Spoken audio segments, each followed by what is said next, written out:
Are we recording? Hey, welcome to Nerd Thug Radio. We're on right now? Yeah. Is that how we do this? This is how we do this in segment 2 of the show. Yeah. Did you get my freestyle in there? No. The animated assassin? Why are you laughing? Somebody released me on the Kraken. I'm Joey Savage. Corey DLG. Nico DLG. And our producer just threw us for a loop there. I like. You know what I like about that though is just like, you know what, we're not professional anymore. We just do whatever we want. Hey, we're on air right now, so can you guys not say curse words? I don't believe you. Scotch. San Diego. Are we live right now? I don't believe you. Corey DLG, we are live right now. So Oh, okay. tell the world of Conroe, Texas, and Montgomery County about our good friends, Space Cadets Gaming. You know what? I am going to tell the world about our good friend Space Cadets Gaming. The whole world, because now that summer is right here. The whole world in your hands. Yeah. Do I? Because I have kind of smallish hands. You do. I don't You've really got know like this. Hawaii. Yeah, like I hold like Rhode Guatemala. Island in my hand. Delaware. Eat it, Delaware. Anyway, so with summer wrapping up and school actually coming back, before school starts, let's get those kids out of the house. Let's take them to Space Cadets Gaming. With comic books, collectible card games, board games, role-playing games, and toys, all in a family-friendly atmosphere. What more could a family ask for? Space Cadets Gaming has magic on Friday evenings. They also have various events every day and especially the weekends. Dungeons & Dragons, Family Game Night, and various other events are regularly scheduled at Space Cadets Gaming on Robinson Road in the Oak Ridge. They are also the official home of the Nerd Thug Clicks Federation. That is 99% true. That is accurate. You will be seeing those shows released here soon. One day. As soon as our producer gets Produces on his them? high horse. Office high horse. Yeah. Because he was so Don't tall have he could one. ride a horse. A regular size horse. Regular size That's horse. Those will be coming soon. They're going to hit My City TV first, then they'll go YouTube later. So be on the lookout if you like wrestling and games and Joey Savage. I don't like Because Wrestling and games. I didn't even am know great. at that point what he was pitching. Like, I didn't I even am know what great. he was talking about. Wrestling Anything. and games. if you think games. If you love food and oxygen, you'll love, and it's like, he could be Rick anything. and Morty. Yeah, it could be literally the third thing could listen, be anything. if you guys think that me and the DLG of the Corey flavor are good on this microphone, wait till we get in a wrestling style atmosphere and we go hard in the paint. Eggs and bacon, we got the breakfast. Woo! That's a good punchline. I don't even know All what right, that is. DLG. So during the break, you said you had a pretty good news story. I do. broke here. So let's go ahead and let's get to it. Beep, beep, beep, beep, beep, beep, beep, beep, beep, beep, beep, beep, beep, Get that camera on there. beep, beep, beep, beep, beep, beep, beep, beep, beep, beep, beep, beep, beep. Sorry, fax is coming in. It's just, It is. It's just taking. Does a minute. anybody use faxes anymore? I use e-fax. It comes to my email. So this is a conversation actually I had in the last job I was at in the office. A bunch of old school construction guys, and someone outside the group was like, "Hey, you guys should set up a fax line also." And those old dinosaurs were like, "Who uses a fax?" And I was like, "You know what? That's this is the kind next of level. right?" Like I was like, if even the old guys don't use fax, I think fax is done. First day though, one of the vendors wanted to fax in a quote. No. I died laughing. I was like, "This is why we need it." When I talk to new vendors, I'm like, okay, I need to send you a purchase order. How would you like me to do that? And they're like, here's a fax. And I was like, whoa, wait a minute. This is 2017. I know. We don't use fax machines. Give me an email address. Right. It's- It's so much easier. It's just so silly, but they People still do it. yeah. So now We you still get faxes into the office. So we literally set up an email that does both ways. Yeah. And that's what we do. We email Both them out. ways. Yeah, it's a very flexible email account. Oh, does it do cartwheels? Handstands? I mean, for an email account, Yoga? it does it all. All right. Anyway, So what's the story you got? Specifically hot yoga. Hot yoga. So yeah, While this eating is a big cheeseburger. deal in the comic book industry, but it's sort of like behind the scenes nuts and bolts. So I'm going to explain this as we go here. So stick with me, class. got it. Dwayne McDuffie is the godfather of black characters in comic books. Most people don't know his name. He came from entertainment. I didn't know his name, and I've been reading comics for 34 Right. years. He came from entertainment side. So actually he did a lot of the later episodes of Justice League. He wrote a lot of those. So that's another reason he's a big deal. Okay. Cool. So the Justice League Unlimited episodes, a lot of those were written by or produced by Dwayne McDuffie. So McDuffie is also the creator of Static Shock Hey. through his company Milestone Media. Milestone Media in the 90s was one of the many comic book companies that came up. But their bit, what made them different, was they showed a world that was actually an accurate portrayal of the real world. And I don't mean like realistic and gritty. I mean like racially, it represented people. Okay. And this was in the 90s when that was not really on anyone's menu. Like, nobody pushed for that or cared for that, but they did it anyway. And so basically what happened, the two universes, DC and Milestone, merged in the 90s. They had a crossover event with Superman. Gotta love the merges. And so they have like a character named Icon, who's basically a black Superman. Static Shock obviously is a black teenager.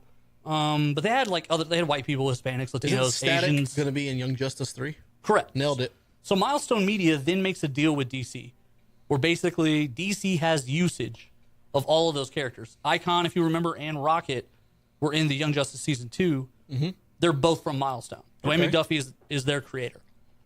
There's other characters. Hardware, he's like a black Iron Man. There's like, it's not just black characters. I've been saying a lot of black people, but there's other races. It's the majority of African-American superheroes. It's represented more proportionally because there are other characters. So They're white what's people. going on with Dwayne McDuffie? So he died unexpectedly about 5 years ago. Unexpectedly. He was having some kind of heart issue. They had a surgery. He didn't make it through the surgery. He dies. Heart complications. Dead. Milestone Media, the other members of it, are other well-known comic book creators that started with Milestone and just kind of come over to the DC side. The agreement between the two sides still exists. So when DC rebooted with New 52, they took Static Shock and Icon, and they still use them sporadically.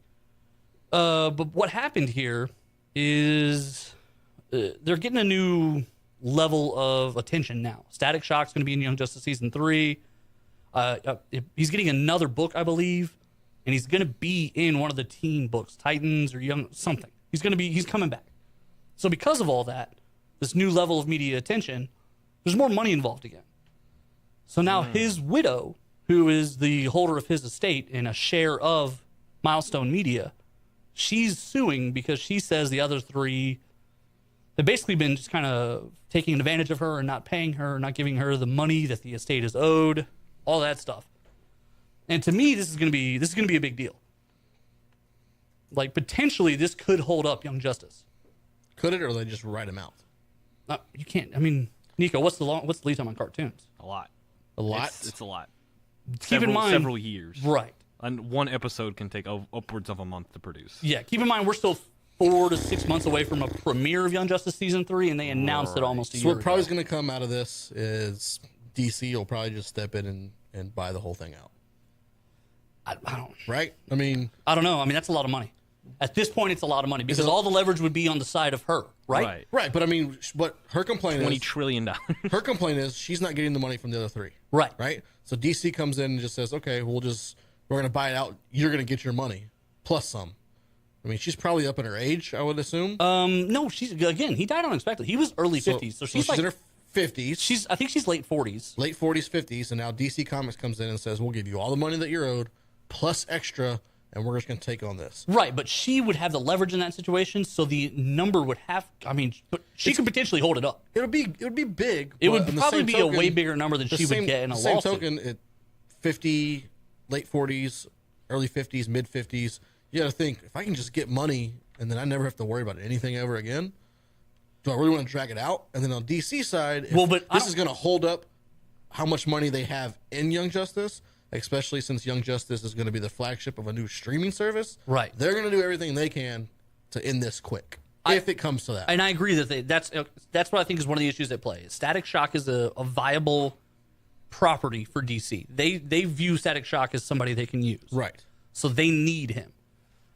And I agree that there might be a way out by them just kind of settling everything for all sides. They could just come into her and be like, listen, we just want to buy Static Shock. You keep everything else. Like, we'll be done with But the problem is all that's under the Milestone Media umbrella. We'll be done with everything else in Milestone. You just give us Static Shock. That may not be the only one they're using, though. Right, and I don't know who else they might be using. But the issue still even there is... Or they can come in and be like, to the other three, buy the other three out, and just partner up with her. Hey, look, now it's just you and us. Right, but even there, like, the leverage is in the favor. The reason I'm saying what you're saying would be a pain in the butt for DC is DC would be coming in as the desperate party. No, they're going to be desperate. So like I said, they're going to do what they have to do. Right. Because if you're Dwayne McDuffie's widow, like, I don't know financially what her goal is there. And by that I mean, does she just need money to get her through her life, or is she trying to say that this would take care of family and Right. family and family. And on DC's side, there's no way they can do anything to hold up the streaming service. Right. They're it seems full like on. they're all in. Yeah, they're all in on the streaming service. Because they've already started casting Titans. They've already, They announced Raven today. and so they're big on this, and they can't have it held up. So you're right. Yeah, she's gonna have the leverage, but I think if it comes down to that, it's gonna end quickly. She's gonna get what she wants. I think so too, so- and I think the timing is wise on her part. Right, because now they're held up. Right, because DC can't stop. Right. And so, No, if you they remember, I know we're getting out of here. If you remember when there was a lawsuit over who owned what in the Superman universe, Superboy basically disappeared. Right. For about 3 years from all of DC Comics. They didn't mention him. They didn't say his name. He was in the middle of storylines. Memo: Superboy out. Don't mention him. Right. Right, And yeah. it was because He's the dead. Schissler He died. family was essentially suing, and basically the character that they say DC Comics never paid for was Superboy, because they say young Superman is Superboy, and that changed. Like, that was it. They didn't even want to say the word Superboy until that thing was settled. So it's donezo. And so, like, I feel like this thing could be devastating. And you're right. I think the White Horse and all this would have to be Warner Brothers DC, because they would It's come one in of and those write a things. check. It's one of those things that your average fan of comics and is not going to know anything about. Right, but it's a big deal. But it's a big deal. It's a big deal by something that no one besides, avid readers knows anything about. Right, exactly. And so this is the things that happen behind scenes. The nuts and bolts. This Nuts is and how bolts. comic books. You don't want to say this, but this is how comic books really get made. Get made or die. Right. Either way. Because this lawsuit could kill Static Shock for DC if they turn around and this thing gets toxic, and they go in and they try and save it, and then it blows up in their face. Right. So they just walk away. They end up just killing him in Injustice 3 and Right, move on, Right, but I mean, move on like, with at it. that point, it's so hard to do that. Yeah. At that point, they pay the licensing Right, fees but- for one season of TV, and then they never bring him. They never do anything else But with as him. hard as it is, they can't delay it. So No. if that's what they have to do. Then they work yeah. around. They work around the clock and they get that done. They might not wind up having to put that money like an escrow. Might have to. Static Shock was even in Batman Beyond. Like, I mean, crazy. he's been everywhere. We're everywhere, so search us on Google. Right now, we're going to jump out to a break. When we come back, we're going to have a close friend of ours, Brock Baker from Reality of Wrestling. You heard us mention his name in his previous shows and his great interviews he's done with us on the side. Now you're going to get him in the studio. Conroe, get ready. Hashtag talking nerdy to ya. And that's where the music plays.